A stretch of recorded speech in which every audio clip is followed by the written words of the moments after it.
today, businesses world over are battling the impact of the global pandemic.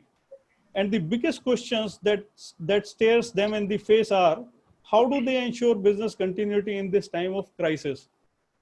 What kind of scenario planning are you doing to assess the impact on your business?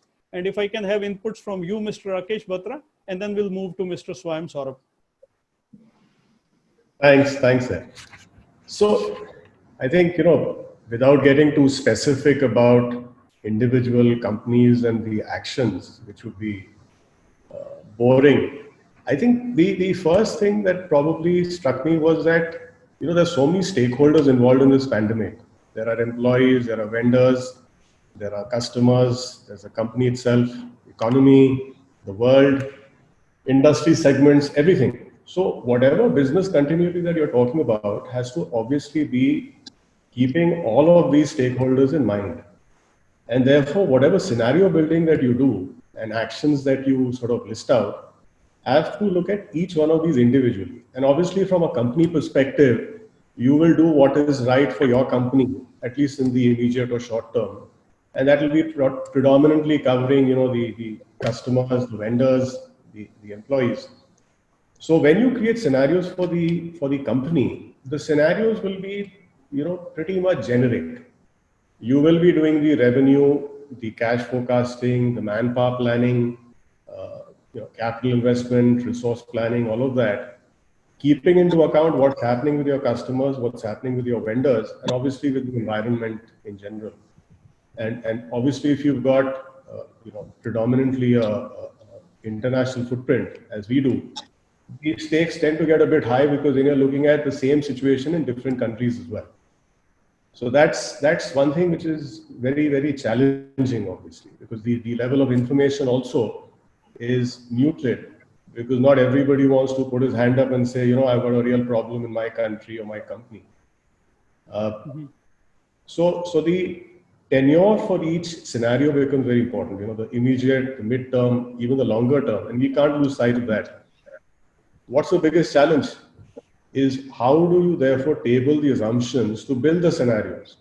Because if you're not able to even list out the assumptions and validate them, the scenarios are of no use. And as I said earlier, these scenarios should not end up becoming contradictory.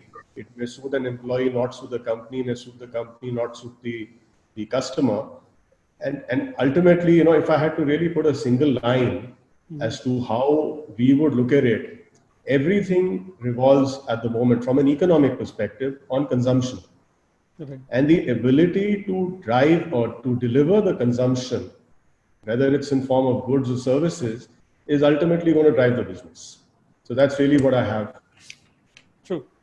Thank you so much, Mr. Batra, for your insights. Mr. Swayam Saurabh. Thanks, Mr. Batra. I couldn't agree more. All stakeholders have to be, let's say, part of this assessment chain. But when I was looking at scenario planning, I've been asking this question myself. Let me share a small analogy here. All of you would have played the throw ball, right? You throw the ball on the wall, ball comes back. And if you recall as a child, you are looking at, variables. What is your angle of throw? What is the velocity of the ball? What is the distance between you and the wall, right? That's how we have been doing traditionally scenario planning. Problem here is we are right now at a situation where the wall itself can move.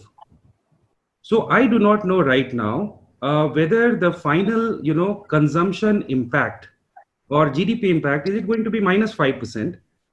Over last 2 months, I have reassessed this impact 3 times already. And I think I've told myself that I'm going to now, instead of, keep making new scenarios, I'm going to move into a more dynamic scenario planning. And that's what we are doing in Vedanta now. So let me call it enhanced scenario planning. So that's basically a combination of multiple scenarios from, an optimum one to a worse one. And if I just summarize, you are right, the actions are generic, especially the short-term ones for all CFOs. So clear focus is on conserving cash, which will include, we are looking at long-term capital commitments. Do I need to defer them? Do I need to look at it? Working capital has been an immense focus for, I'm sure, everybody who is sitting here.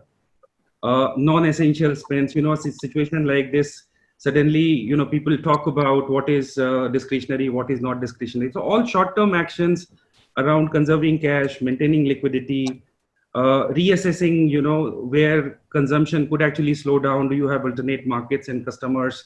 What would you do if Indian economy do not open up for next 2 months? Can you export everything? So of course, all that, is getting done. And I think as CFOs, we are at pretty much driver's seat to be able to do that and being always aware and alert. But if I look at medium term, and I'm going to be a little bit more specific to my industry, we are, primarily a mine metal manufacturer. So if you look at value chain, we sit at pretty much bottom of it. So, for example, let's say if one of you decides to buy a house, would translate into Tata Steel's ability to sell steel to that manufacturer. And if that cell is galvanized, I will have an opportunity to sell my product. I'm sitting so far. So it also makes it a little bit more difficult for me to see what could be a long-term, medium to long-term impact. So, we have taken a couple of assumptions. If I, step back, I actually see opportunities here. Now, why I say that, for companies like Vedanta have a very strong balance sheet, so cash is not really a problem. We are looking at, if some of you would know Hindustan Zinc, it has a PSU lineage. So I'm saying everybody might have a different situation, but first opportunity, I think, is to actually use that organization to reset, discover itself from a cost perspective. I'm sure all of you would agree that the moment, CFOs drive cost optimization as an agenda, the whole organization, there is a lot of pushback, there is a resistance to change.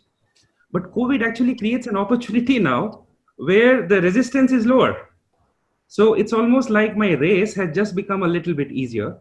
So that clearly becomes a very clear focus. And I think chances of success right now in making some of those structural changes are more than any other scenario in a normal scenario. So that's first opportunity. Right. Second, in a predominant manufacturing organization, like we are a mining, we focus is on manufacturing and production. Margin is rarely understood beyond few people across the organization, because everybody else just understand your core competence, which is production. I think it's a great opportunity to drive a margin mindset, and something, again, we are building on.